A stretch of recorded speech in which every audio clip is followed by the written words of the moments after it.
جلال الدین اکبر کو کون نہیں جانتا؟ بڑا تگڑا مغل فرما روا ہوا ہے اور چاروں طرف بر صغیر پاک و ہند میں اس کا ناقوس بج رہا تھا، لیکن ان پڑھ ہونے کی وجہ سے وہ کچھ لوگوں کے نرغے میں تھا۔ ملا مبارک کے دونوں بیٹے ابو الفضل اور فیضی اس کے اعصاب پہ سوار تھے، اور جو وہ کہتے تھے وہی اس کا نظریہ تھا۔ بادشاہوں کے ساتھ عمومی یہ مسئلہ ہوتا ہے کہ ان کے مصاحبین، حاشیہ نشین، ان کے مشیر ہی ان کو غلط راہوں پہ ڈالتے ہیں۔ تو یہی کچھ اکبر کے ساتھ ہوا۔ انہوں نے بادشاہ کو ذل اللہ قرار دے دیا، تو اللہ کا سایہ ہے اور تو جو چاہے کرے، تجھے اس کا اختیار شرعاً حاصل ہے۔ لہٰذا اس نے دین الہی کی طرح ڈال دی۔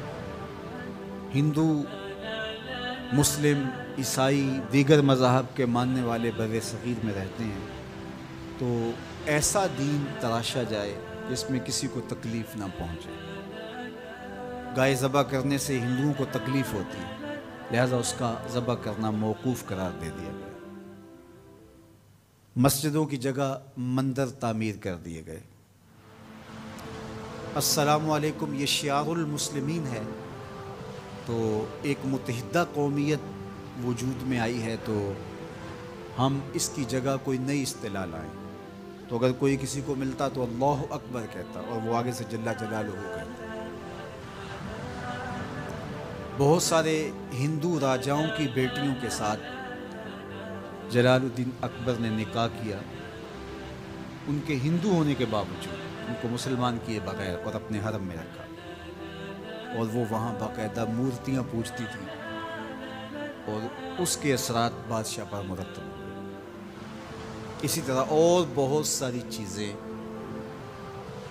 جو مروج ہوئی۔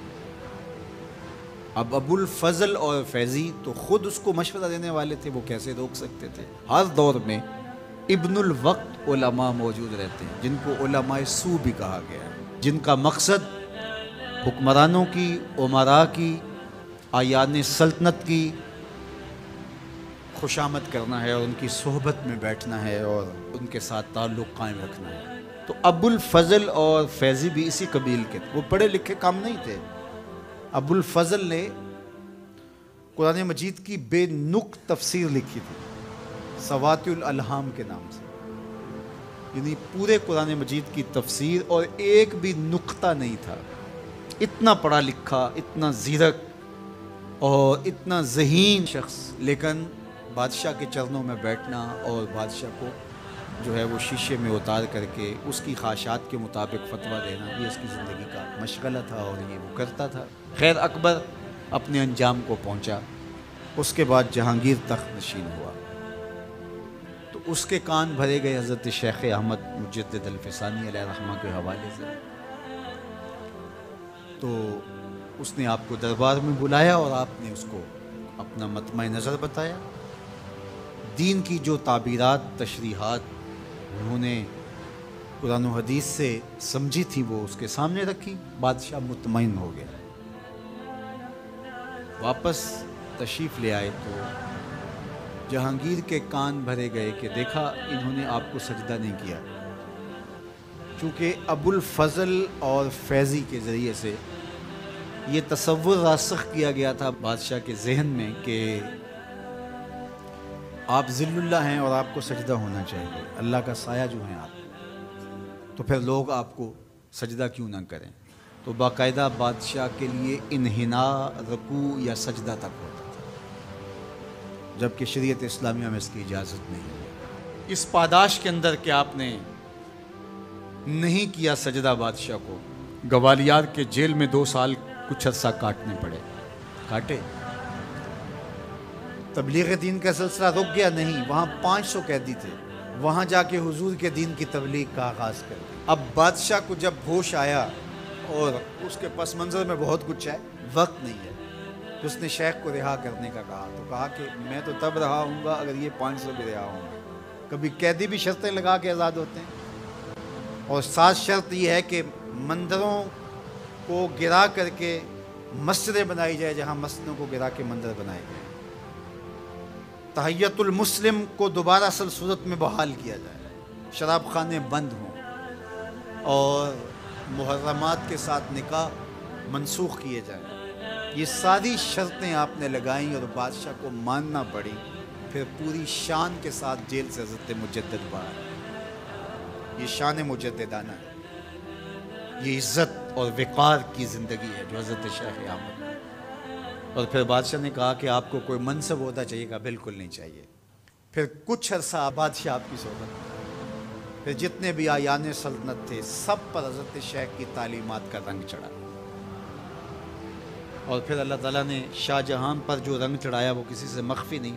بر صغیر میں شریف مکہ نے عبد الصمد العمودی کو سفیر بنا کے بھیجا اور کعبۃ اللہ کی چابی کی کہ یہ چابی آپ کے سپرد رہی۔ یہ شیخ کی تعلیمات کا اثر تھا۔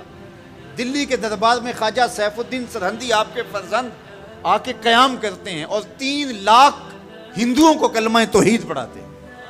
یہ پھر اثرات مرتب ہونے لگے، یہ پھر دین اترنے لگا، اور پھر انہی کی نسل سے شاہ جہاں کا بیٹا اورنگزیب عالمگیر آتا ہے جس نے 500 علماء کو جمع کر کے فتاوی ہندیہ، جس کو فتاوی عالمگیریہ کہا جاتا ہے، فقہ کا انسائکلوپیڈیا تیار کیا، ایک قانون اور ایک ضابطہ بر صغیر پاک و ہند کے لیے جو نافذ العمل ہوا اس کو تیار کیا، اور آج بھی اس کی کوئی نظیر یہاں ملتی نہیں، اس کی کوئی مثال نہیں۔ تو پھر یہاں تک تو یہ شیخ احمد نے بادشاہوں کی اصلاح کی اور الہاد کا کلا کما کر۔ حضرت جابر رضی اللہ تعالیٰ عنہ فرماتے ہیں کہ رسول کریم صلی اللہ علیہ وآلہ وسلم نے ارشاد فرمایا، اللہ اکبر، دیکھیے کہیں کہا گیا کالا کالا نبی صلی اللہ علیہ وسلم، کہا گیا کالا کالا رسول اللہ صلی اللہ علیہ وسلم، کہیں کہا گیا کالا کالا ابو القاسم صلی اللہ علیہ وسلم۔ کیسے رنگ ہے؟ حضرت عائشہ بھی روایت کرتی ہیں حضور کی حدیث، تو کبھی نہیں کہتی کہ کالا کالا زوجی، میرے شوہر نے کہا، وہ بھی کہتے ہیں کالا کالا رسول اللہ، میرے رسول نے کہا۔ حضرت عباس روایت کرتے ہیں تو کبھی نہیں کہتے کہ میرے بھتیجے نے کہا، وہ بھی کہتے ہیں کالا کالا رسول اللہ صلی اللہ علیہ وسلم۔ اللہ اکبر۔ حضرت علی روایت کرتے ہیں، حضرت علی حضور کے بھائی لگتے ہیں نا، تو کبھی نہیں کہتے کالا کالا اخی، میرے بھائی نے کہا، وہ بھی کہتے ہیں کالا کالا رسول اللہ صلی اللہ علیہ وسلم۔ اللہ اکبر۔ یار رسول کا رشتہ کتنا بڑا رشتہ ہے۔ تو کوئی نہیں کہتا میرے شوہر نے کہا ہے، کوئی نہیں کہتا میرے بھتیجے نے کہا ہے، کوئی نہیں کہتا کہ میرے بھائی نے کہا ہے، سارے کہتے ہیں میرے رسول نے کہا ہے۔ تو یار یہ کتنا بڑا رشتہ ہے، کتنا عظیم رشتہ ہے، تو اس رشتے کے ساتھ فخر ہوتا ہے، ناز ہوتا ہے۔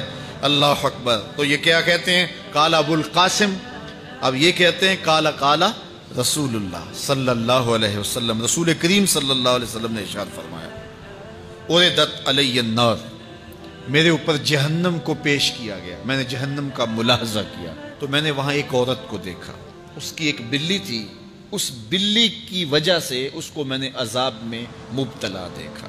کیسے بلی کی وجہ سے اس کو عذاب دیا جا رہا تھا؟ اس نے بلی کو باندھا ہوا تھا، قید کیا ہوا تھا، نہ تو اس کو وہ کوئی دودھ دیتی تھی، کوئی اس کو کھانے کے لیے چیز دیتی تھی، اور نہ ہی اس کو چھوڑتی تھی کہ وہ زمین کے کیڑے مکوڑے کھا کے اپنے پیٹ کی آگ بجھا سکے، یہاں تک کہ وہ بلی بھوک کی وجہ سے مر گئی۔ رسول اللہ فرماتے ہیں بلی کی اس مالکہ کو میں نے جہنم کی آگ میں جلستے ہوئے دیکھا، اور عمر بن عامر الخزائی، بنو خزاعہ کا شخص عمر، اس کو میں نے دیکھا اپنی انتڑیوں کو جہنم کی آگ میں دھکیل رہا ہے، اس کی انتڑیاں نکلی ہوئی ہیں اور جہنم کی آگ میں گھسیٹتی ہوئی اس کی انتڑیاں جا رہی ہیں۔ یہ پہلا شخص تھا جس نے سائبہ بنائے تھے، جانوروں کے کان چیر دیے اور بتوں کے نام پہ چھوڑ دیے، یعنی سب سے پہلے بت پرستی کا آغاز عرب میں کرنے والا بنو خزاعہ کا عمر بن عامر یہ تھا۔ تو اس کو میں نے حضور نے فرمایا دیکھا کہ یہ جہنم کی آگ میں جلس رہا ہے، چونکہ اب جتنے بھی لوگ بت پرستی کریں گے ان سب کا گناہ عمر بن عامر کے نامہ اعمال میں درج ہوگا، ان کو بھی گناہ ملے گا جو بت پرستی کرتے ہیں، اور چونکہ ایجاد اس نے کیے تھے، بت اس نے بنائے تھے، تراشے اس نے تھے، پھر اس کے بعد اس نے جانور بتوں کے نام پہ چھوڑے تھے، چڑھاوے چڑھانے کا انداز اختیار کیا تھا، لہٰذا اس کو جو ہے وہ گناہ پہنچتا رہے گا. تو کہا میں نے اس کو عذاب میں مبتلا دیکھا. تو اگر خیر کی بنیاد رکھو گے نیکیاں ملتی رہیں گی, کھاتے کبھی بھی کلوز نہیں ہوں گے. اور اگر برائی کی بنیاد رکھو گے قیامت تک اس برائی پر جو عمل کرتے رہیں گے اس کا گناہ بھی کھاتے میں پڑتا رہے گا. اللہ اکبر. تو ہمیں اچھائی کی طرح ڈالنی چاہیے, نیکی کی طرح ڈالنی چاہیے. آقا کریم علیہ الصلوۃ والسلام نے ایک موقع پر فنڈ مانگا تو ایک شخص نے اٹھ کر کے پیش کیا. تو جب اس نے پیش کیا تو اس کے دیکھا دیکھی دوسرے بھی کھڑے ہو گئے, دوسرے بھی پیش کرنے لگے. بعض کا سارے خاموش ہوتے ہیں, کوئی ہمت نہیں کرتا. تو ایک کھڑا ہوا تو اس کو دیکھ کے دوسرے بھی کھڑے ہو گئے. تب حضور نے فرمایا تھا من سنّا فی الاسلام سنتن حسنتن فلہ اجرھا, جس نے اسلام میں کوئی اچھا طریقہ رائج کیا اس کو اس کا اجر ملے گا. اور پھر اس کی دیکھا دیکھی جس نے بھی کوئی اچھا کام کیا اس کا اجر بھی اس کے اجر کی کمی کے بغیر اس کے کھاتے میں بھی داخل ہوتا رہے. اس لیے نیک, اور میں کئی لوگوں کو جانتا ہوں کہ جو جمعۃ المبارک کے اجتماع میں, پیر کے اجتماع میں لوگوں کو لے کے آتے رہے, کسی وجہ سے وہ خود نہیں آتے لیکن جن کو لے کے آتے رہے وہ اب بھی آ رہے ہیں. تو وہ اگرچہ نہیں آ رہے اور کچھ فوت بھی ہو گئے ہیں, تو جو جن کو لے کر آئے ان کے کھاتے کا ثواب ان کے نامہ اعمال کے کھاتے میں بھی درج ہوتا رہے گا. تو اس لیے اچھائی کی طرح ڈالو, نیکی کی طرح ڈالو, اچھائی کی طرف جاؤ.